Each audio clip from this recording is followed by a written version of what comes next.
just want to offer a little bit of context for those of you who might not be familiar with Our Water's Not for Sale, how we got to this point where we have over 400 people here listening to what's going on in Alberta.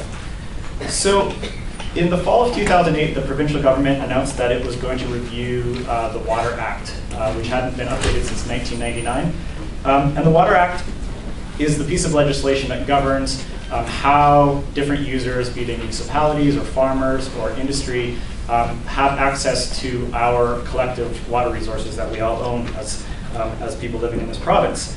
And the intention is to introduce new legislation which will update the Water Act and bring it, hopefully, into the 21st century. And to be clear, the Water Act needs updating. We in Alberta, as many of you likely know, are facing an emerging water crisis, and the legislation is proving to be inadequate to the challenges we're currently facing. So this is something that organizations around Alberta have been pushing for a number of years. So the review itself is good, but what we're troubled by is the indications coming out of the government about what direction they're moving in terms of updating the Water Act, and especially around the process that they're engaged in that update.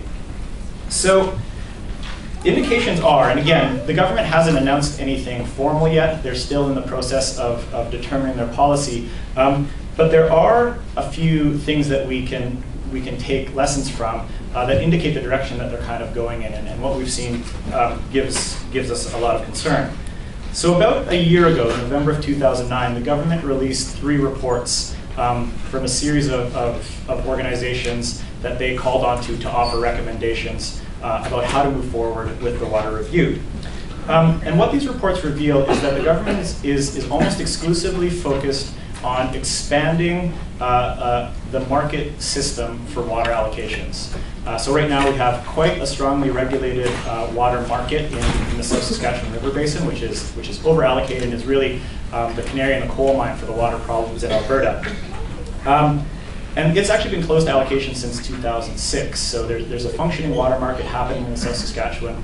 And the indications from this report is that what the government wants to do is extend this to the entire province, and at the same time remove a lot of the oversight that the government has over that system. So what we're looking at, and this is what we've been saying for a few months now, is that the government is looking to expand to a province-wide market-based system that is largely deregulated, and that will decide how users are allocated water in the future. So Maud was speaking on CBC earlier today and was challenged by the host saying that the government continually says that they're not moving towards a water market, that's patently false. So I just want to take a couple minutes to quote from one of the reports. So this is the Ministers' Advisory Group Recommendations for Improving Alberta's Water Management and Allocation. And again, this isn't necessarily what the government is doing, but this is what the government is hearing from an advisory group that the minister appointed directly. So not all the recommendations are bad. Some of them are actually quite good, but some of them are really quite troubling. So it says that the transfer system should, and I quote, apply to all river systems in Alberta, including those where there are only a few licenses and a few buyers. It says that the government must, and I quote again, require all users who seek new or increased water rights to use the transfer system, even if they are public bodies. It suggests removing what it calls, quote, operational barriers, and calls for adding mechanisms to make transfers more effective and efficient. So we're not just sort of making this up. This is the report coming from the Ministers' Advisory Group talking about the direction for water markets. It also suggests that they abolish the requirement to have a water management plan in a basin before they allow transfers to take place. So this is where we're coming from when we say we're looking at a deregulated market for water across the entire province. And all this is intended in this literature to move water use to what is called higher value uses. We can all discuss about what we value in water, but the reports conveniently define higher value uses for us. And it defines it, not surprisingly, as one that translates into higher gross domestic product. So again, just to reiterate that we're not making this stuff up. This is in the reports that the government is reading. And the problem that we have is not with exploring water markets, it's just that it seems to be in these reports the only option that the government is looking at. And we think we need a more robust discussion about that. So in response, the Our Water is Not for Sale network came together. We had an initial meeting in March, and then we came together over the summer to formally release an open letter, which a number of you will have gotten on the way in or perhaps seen on our website. And we're a growing network of individuals and high-profile individuals and organizations from across the province. We have a steering committee that's made up of the Council of Canadians, Sierra Club Prairie, Public Interest Alberta, and Parkland Institute. And in a strategy meeting earlier today, we talked about expanding that steering committee. But we now involve almost 70 organizations from every corner of the province. We have environmental groups, First Nations representatives, social justice organizations, small businesses, farmers, organic producers, municipal politicians, provincial politicians, academics. And really all of these people are saying that the direction and the way the government is going about this process is the wrong way to go for Alberta. We have three main concerns. First of all, I think I've said we have a problem with the idea that expanding a water-based market-based system for water allocations is not the right way to go. And we'll be hearing from three great speakers who can challenge that in a number of different ways. We say that we need to ensure that a system prioritizes based on needs so that we can say some needs are more important than others. It's more important that people have safe drinking water than that golf courses are green. We also want to ensure, of course, ecosystem health so that there's enough rivers, enough water left in the rivers of Alberta to ensure that the aquatic life is maintained. And this all has to happen in a framework that respects the treaty rights we have with First Nations peoples. We're also concerned that they are not exploring the full range of options before them. If you ask a question, how do you make the water market better, you ignore all of the non-market solutions, and that's what we think the government's doing. And finally, even though this review has been going on for 2 years, there's been practically no outreach to the public. Just by a show of hands, how many people feel they've been adequately consulted on the water review up to now? Super. One person in the back, but I think she might just be correct.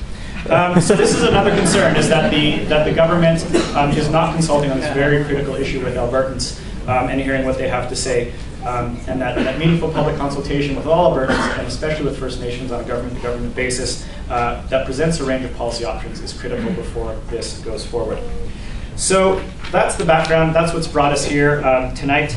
And I will, for the most part, stop blabbing, because we'll be hearing from three incredible speakers to explore some of the concerns about the process up until now, to talk about what an expanded water market might look like in the province.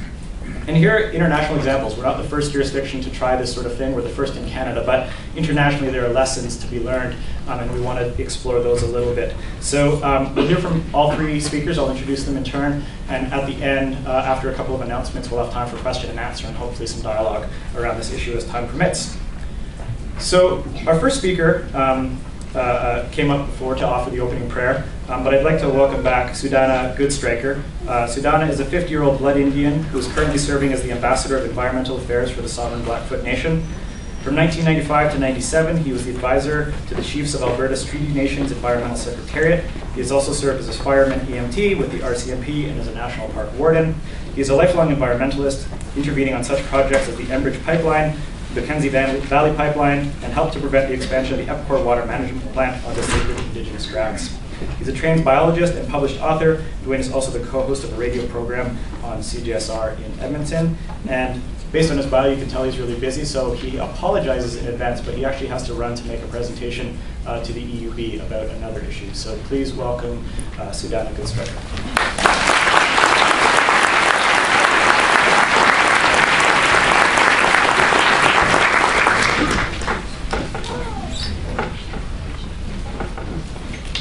Well, today we have another situation going on here. So my presentation here tonight will be the exact same thing that I'll be giving to the Alberta Utilities Commission tonight regarding the Heartland electrical expansion here east of the city, Heartland project.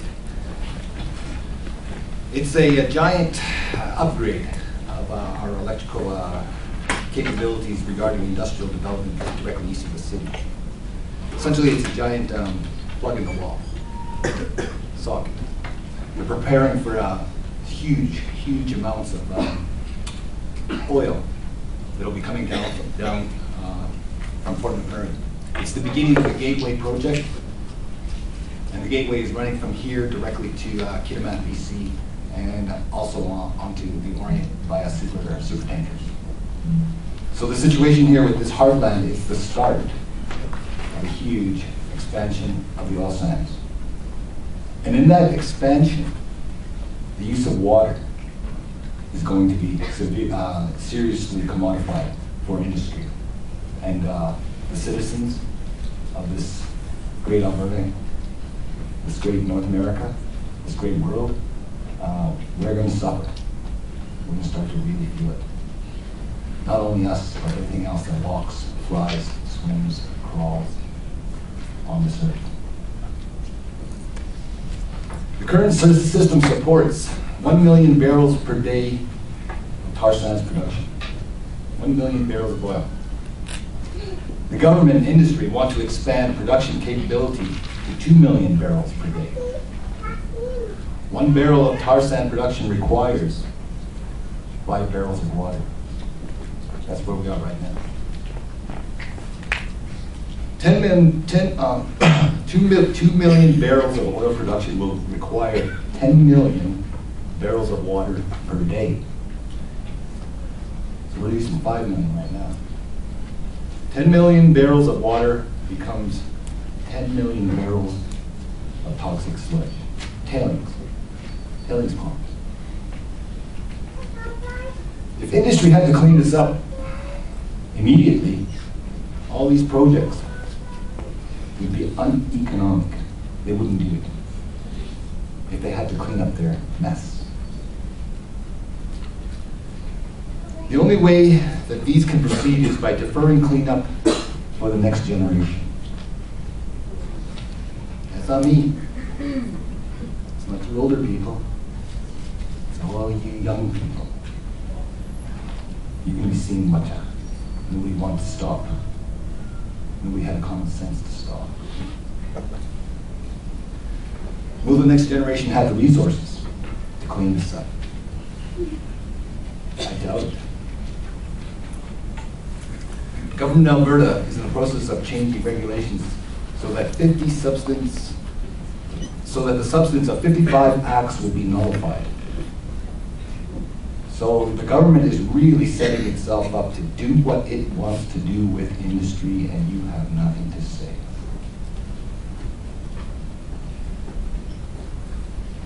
In other words, the mess will be so big that it will be too big to clean up, and it will be left that way.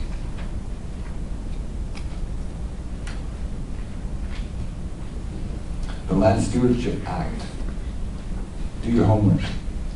Check out what that means and how you can be responsible to help this process.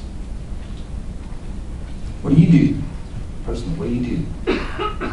Stop driving your car when you don't need oil, gas. Stop flying on airplanes. Relax and learn how to enjoy life because it's here. This is life. Fight for it. And finally, tell our governments, to stop this behavior. We have a responsibility for the future generations. Water is critical to all of our existence. We have to share it, we have to be responsible, and we have to be sustainable. We have the ability to do this as human beings. We have the ability. So with that, I'd like to thank you. I'm going to give the exact presentation to the AUC tonight regarding the Heartland project and how much water that's going to use and who's going to benefit and what we have to do to address the issues. Thank you very much.